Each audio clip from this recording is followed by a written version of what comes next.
আচ্ছা, তোমরা এই গাছটাকে কী নামে জানো? আমরা তো মানকচুর পাতা বলে জানি। তোমরা কী নামে জানো প্লিজ কমেন্টে জানিও। রাধে রাধে বন্ধুরা। তো আজকে আমি খাবো মানকচুর পাতা বাটা দিয়ে ভাত। মাকে বলেছিলাম, মুখটা একদম ভালো লাগছিল না, কয়েকদিন আগে জ্বর এসেছিলো, সেই কারণে। এখন দেখো মা কীভাবে পাতাটাকে বেছে নিচ্ছে। ঠিক এইভাবে বাছতে হবে যাতে এই শিরগুলো না থাকে, শিরগুলো থাকলে গলা ধরবে। তারপর ভালো করে ধুয়ে নিয়ে শুকনো কড়াইতে এগুলো একটু ভাপিয়ে নিতে হবে, এক্সট্রা করে জল দেওয়া যাবে না। তারপর এগুলো সেদ্ধ হয়ে গেলে শিলে ভালো করে বেটে নিতে হবে।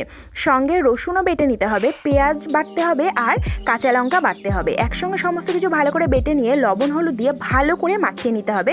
আমি শিলের ওপরেই খুব ভালো করে মাখিয়ে নিচ্ছি। তারপর দেখো কড়াইতে সর্ষের তেলের পরিমাণটা একটু বেশি দিতে হবে। তারপর কালো জিরে ফোড়ন দিয়ে পাতাটাকে দিয়ে ভালো করে ভাজতে হবে যতক্ষণ না পর্যন্ত এর কালারটা চেঞ্জ হচ্ছে। এখন পুরোপুরি সবুজ কালার আছে, আর এই রকম কালার আসলে ততক্ষণ পর্যন্ত পাতাটাকে ভাজতে হবে। ভাজা হয়ে গেলেই ব্যাস, এবার গরম গরম ভাতের সঙ্গে পরিবেশন করুন। আজকের ভিডিওটা এই